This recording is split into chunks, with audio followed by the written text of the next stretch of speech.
이 자리에서만 선점 계약을 하셔야 지원을 다 해드린다, 면제를 다 해드린다, 그런 내용들에 절대 속으면 안 돼. 그러니까 무의는 방치다 라고 생각을 하시는 분들이 많아. 그렇게 생각을 하고 접근을 하면은 망하기 딱 좋은 거지. 일하는 직원들이 유니폼을 잘 맞춰서 입고 있는지, 아니면은 표정들이나 일하는 근무 태도나 이런 것들은 잘 되어 있는지, 그리고 더 중요한 거는 실제로 대표님이 업체에 나와가지고 상주를 하시는지, 이런 것들을 보는 것도 난 좋은 것 같아.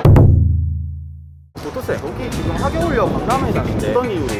여기는 하겨울역에 있는 세택이라는 곳이고, 수시로 프랜차이즈 창업 박람회가 열리는 곳이야. 외식 브랜드들이 한자리에 모여가지고 또 자기가 만든 브랜드를 소개하고 예비 창업자들이 또 경험을 해볼 수 있고 궁금한 걸 물어볼 수 있고, 그런 자리라고 보면 돼. 특히 또 실속 있는 아이템들이 또 많이 있어가지고 요즘 같은 경기가 어려울 때는 이런 데 와가지고 한번 눈여겨볼 필요가 있지. 우리 아담만두가 또 오늘 메인 자리에 참가를 하게 됐거든. 아 진짜요? 은은하게 홍보 잘하시네요. 아 확인해보겠습니다.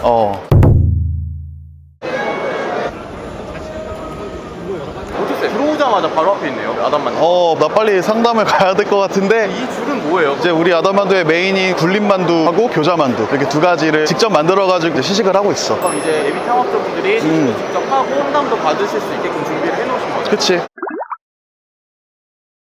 어떠세요? 세택 박람회 말고 다른 박람회도 뭐가 있는지 좀 알 수 있을까요? 우리나라에서 코엑스에서 열리는 IFS 국제 프랜차이즈 박람회가 있고, 부산의 백스코, 대구의 엑스코에서도 열리고 있고, 예전에 무역전시관 같은 곳에서도 박람회가 또 열리고 있어. 세택 같은 경우는 수도권에 있다 보니까 브랜드들도 다양하게 있는 것 같고 사람들도 훨씬 더 많이 오는 것 같아. 이번 세택 박람회 같은 경우는 원래 1관, 2관, 3관 이렇게 했었거든. 지금은 3관이 없어졌고 1관, 2관 이렇게 두 가지만 하고 있는 것 같거든. 그만큼 경기가 또 안 좋아졌다는 간증이겠지. 어떠세요? 프랜차이즈 박람회 오면 브랜드는 참 많은데 어떤 걸 좀 챙겨봐야 될까요? 브랜드의 겉 포장보다는 안을 봐야 돼. 창업 비용이 얼마나 드는지, 본사에서는 어떤 지원을 해주고 있는지, 직원이 얼마나 필요한지, 교육은 얼마나 해주는지, 그리고 제일 중요한 건 내가 과연 이걸 잘 운영할 수 있을까. 무작정 계약하지 말고 브랜드도 다양하게 비교 한번 해보고 내 스타일이랑 맞는지 고려도 해봐야 되는 거야. 음식 맛보는 것도 중요하고 현장에서 직접 본사 사람들하고 얘기를 나눠보는 게 굉장히 중요하지. 외식 프랜차이즈 브랜드만 있는 것 같진 않아요. 다른 브랜드도 되게 많은 것 같은데 타 업종 브랜드들도 여기 참가가 가능한 거예요? 그럼 꼭 외식업만이 창업은 아니잖아. 비외식업 종류도 충분히 괜찮은 것들이 많이 있어. 내가 전에 얘기했잖아. 2030 세대들은 물건보다 경험에 돈을 쓴다고. 그러니까 그런 것들이 이제 현실에 또 반영이 되고 있는 거지. 작년, 재작년만 해도 외식업 브랜드들이 거의 80% 이상이었던 것 같아, 체감상으로는. 근데 저번 달 코엑스도 그렇고 이번 세택도 그렇고 외식업 브랜드도 정말 많지만 비외식업 브랜드들이 진짜 많이 들어오는 것 같아. 그만큼 트렌드가 많이 변하고 있는 거겠지. 외식업 브랜드 부스 개수가 좀 많이 없는 것 같긴 해요. 트렌드가 확확 바뀌는 느낌이긴 하거든요. 새로 나온 브랜드들도 많이 보이기는 하는데, 그만큼 또 정말 작년, 재작년에 한창 보였던 그런 브랜드들은 많이 또 사라지고 있는 것 같다는 생각도 들어. 그만큼 외식업 경제 상황이 사실 정말 안 좋은 것 같아. 다시 한번 느끼게 된다. 네, 지금 보니까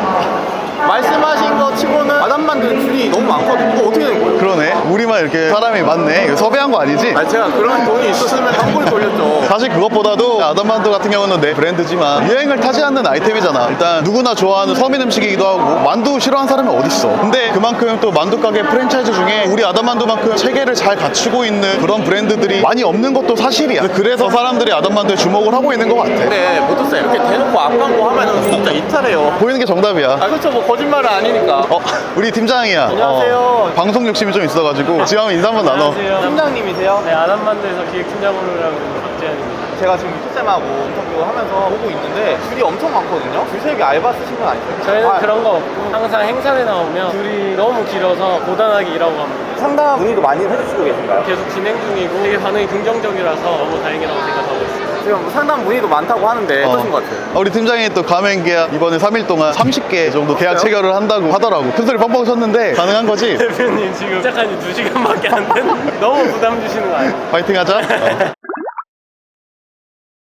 어떠세요? 박람회 온 김에 창업 결정을 바로 그 자리에서 하는 게 좋은 선택일까요? 아니, 절대 아니야. 왜 그렇죠? 대부분 특정 업체들 같은 경우에는 박람회 특전이라 그래가지고 영업 사원들이 뭐 이 자리에서만 선점 계약을 하셔야 지원을 다 해드린다, 면제를 다 해드린다, 이런 내용들이 거의 있을 거야. 그런 내용들에 절대 속으면 안 돼. 사실은 이건 그냥 눈속임이고 속임수라고 보면 돼. 왜냐면 그렇게 지원이나 면제를 해주는 그런 업체들 같은 경우는 사실 상시적으로 그렇게 면제를 해줄 가능성이 높아. 그렇기 때문에 그 자리에서 섣불리 혹해가지고 바로 계약을 절대 진행을 하지 말고 추후에 박람회가 다 끝난 기간 이후에 천천히 연락을 드려도 아마 그 혜택들은 유지될 거니까. 그러면 결정을 그 자리에서 하지 않아도 되고 유보를 해도 된다는 말씀이신 거죠? 그럼. 그러면은 하나 부스를 많이 돌아다니잖아요, 예비 창업주분들이. 이 부스를 보면은 홍보 문구라든가 셀링 포인트들이 많이 적혀져 있잖아요. 그럼 어떤 걸 좀 눈여겨봐야지 이 부스에 가서 상담을 받을 만한 생각이 들까요? 정말 금액만 적혀있는 그런 브랜드들이 있어. 아니면 연예인 내세워가지고 자기 브랜드의 경쟁력이나 이런 것들을 설명하는 게 아니라 가격만 우선순위로 우린 저렴하다, 아니면은 우린 이런 연예인을 고용하고 있다, 이런 걸로만 좀 홍보를 하는 매장들은 일단은 조금 거르는 게 좋을 것 같고, 그리고 간판보다 중요한 거는 사실 일하는 직원들이라고 생각을 해. 일하는 직원들이 유니폼을 잘 맞춰서 입고 있는지, 아니면은 표정들이나 일하는 근무 태도나 이런 것들은 잘 되어 있는지, 그리고 더 중요한 거는 실제로 대표님이 업체에 나와가지고 상주를 하시는지, 이런 것들을 보는 것도 난 좋은 것 같아. 대표님이 있고 없고의 차이는 그 브랜드가 시스템이 잘 갖춰져 있느냐 안 갖춰져 있느냐, 이런 거의 차이라고 난 생각을 하거든. 그러면 상담을 받을 때도 영업팀장님이라든지 그런 높은 직급의 직원분들도 계시겠지만 대표님 얼굴을 보고 상담을 받는 게 좀 더 좋을까요? 웬만하면 그 브랜드의 대표님이랑 얘기를 해봐야지 이 브랜드를 어떻게 생각을 하고 있고 자기의 브랜드에 얼마나 애착을 가지고 있는지를 얘기를 하면은 이제 그걸 느낄 수가 있잖아. 대표님이랑 얘기를 하는 게 사실 가장 좋지.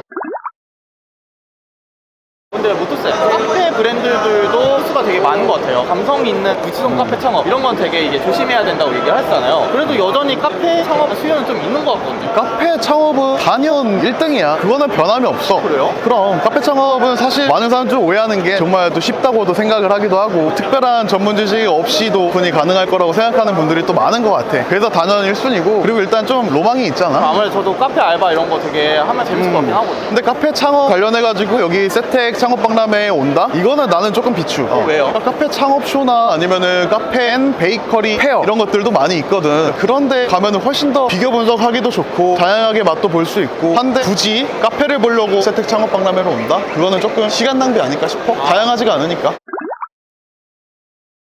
근데 모토쌤 둘러보니까 스터디 카페 부스도 되게 많더라고요. 근데 스터디 카페가 제가 듣기로는 진입 장벽이 되게 낮다고 들었는데 사실인가요? 겉보기에는 사실 스터디 카페 되게 쉬워 보이잖아. 무인이고 뭐 인건비도 없고. 하지만 근데 진짜 문제는 입지 선별이 전부라는 거야. 위치 잘못 잡으면은, 잘못하면 그냥 진짜 월세 내는 기계 되는 거야. 근데 제가 알기로는 잘 되는 데는 진짜 잘 된다고 들었거든요. 수요가 꾸준한 지역이 핵심이야. 예를 들면 대학교, 고등학교, 아니면 대형 학원, 공무원 밀집 지역 같은데 목적이 있는 그런 공부 수요가 있는 데들이 회전율이 빠르고 또 잘 되는 것 같아. 생각보다 아파트 상가나 아파트 단지 이런 데가 잘 될 거라고 생각을 하잖아. 그런 데들이 생각보다 안 되는 데들이 많더라고. 스터디 카페는 주로 다 무인으로 돌리더라고요. 그거는 좀 괜찮은 방향일까? 인건비도 안 들 것 같은데? 완전 무인으로 돌리는 거는 조금 리스크가 있어. 어떤 문제가 있냐면 야간 노숙이라던가 아니면 흡연, 아니면 또 요새 뉴스에 또 많이 나오고 있는 커플 문제, 아니면 시설 파손 이런 것들이 있기 때문에 사실 초반에는 직접 관리를 하거나 CCTV나 모니터링을 정말 필수적으로 해야겠지. 수익은 좀 어떤 편일까요? 매출보다 중요한 거는 나는 고정비라고 생각을 해. 그러니까 인건비는 없지만 임대료나 아니면 유지 보수, 냉난방비, 특히 겨울철에는 그런 전기비가 진짜 감당이 안 될 정도로 힘들다고 하더라고. 겨울철이나 오픈 초반에는 몇 달 손해 보는 거는 아마 감수해야 될 수도 있어. 근데 저번부터 무인에 대한 경각심이 되게 크신 것 같아요. 그럼 무인은 좀 지향을 해야 되는 창업 아이템 중 하나일까요? 사실 트렌드인 데는 다 이유가 있다고 나는 생각을 해. 그러니까 무인이 지금 요새 또 트렌드이기 때문에 이게 또 많이 생기고 있는 거지. 무인 카페도 그렇고 무인 공방, 무인 탁구장 이런 것들 정말 많이 생기고 있잖아. 왜 생기겠어? 다 이유가 있는 거야. 그러니까 무인은 사람들이 방치, 그러니까 무인은 방치다 라고 생각을 하시는 분들이 많아. 그렇게 생각을 하고 접근을 하면은 망하기 딱 좋은 거지. 무인은 정말 말 그대로 인건비를 조금 덜 들여서 한다는 거지 100% 무인은 사실은 없거든.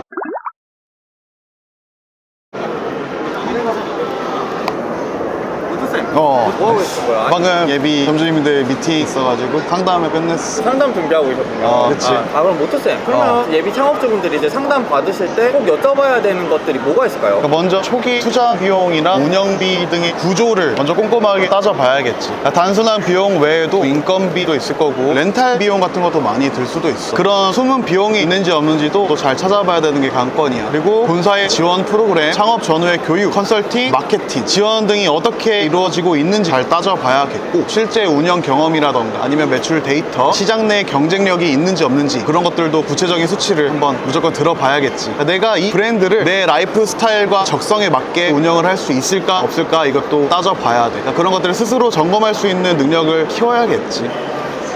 오토세. 근데 눈도 풀리시고 피곤해 하시는 것 같거든요. 피곤한 건 아니고 지금 상담을 너무 많이 해가지고 사실 내가 MBTI I잖아. 힘내봐야겠지. 내가 사람들 많은데 오면 조금 기가 빨리긴 해. 오늘 상담 때문에 집에 가서 나중에 방전되시는 거 아니에요? 아, 나 울 수도 있어. 좀만 힘내주시고. 아, 그래? 오토세. 그럼 박람회 이후에는 예비 창업자분들이 어떤 걸 준비를 해야 될까요? 박람회 같은 경우는 단순히 발걸음을 옮기는데 그치는 게 아니고 제대로 정보를 얻으러 오신 분들이잖아. 후속 조치가 진짜 중요한 거야. 각 브랜드 담당자하고 상담을 하면서 받은 자료들이나 메모들이 있을 거 아니야. 이런 것들을 잘 정리를 해가지고 비교표를 만들어서 분석을 해보는 게 정말 중요한 거고, 여기에는 초기 투자 비용이라던가 아니면 운영비, 본사에서 하는 지원 프로그램, 매출 데이터 같은 핵심 정보들이 포함이 돼야겠지. 그리고 박람회에서 실제 시식이나 제품 체험 같은 것들을 통해 가지고 느낀 점, 본사 지원에 대해서 실감나는 설명 같은 것도 잘 들어놓고 꼼꼼하게 기록을 해놓으면 너무 좋겠지. 이렇게 정리한 자료를 바탕으로 내가 브랜드하고 라이프 스타일이 정말 맞을지 아니면 뭐 창업 스타일이 맞을지 이런 것들을 다시 한번 잘 따져보고 검토해보는 게 정말 중요한 것 같아. 아, 그러면 한마디로 요약을 하자면 어떤 식으로 정리할 수 있을까요? 결국 창업은 단발적인 결정이 아니라 충분한 정보와 체험을 바탕으로 신중하게 계획을 세워야 되는 거야.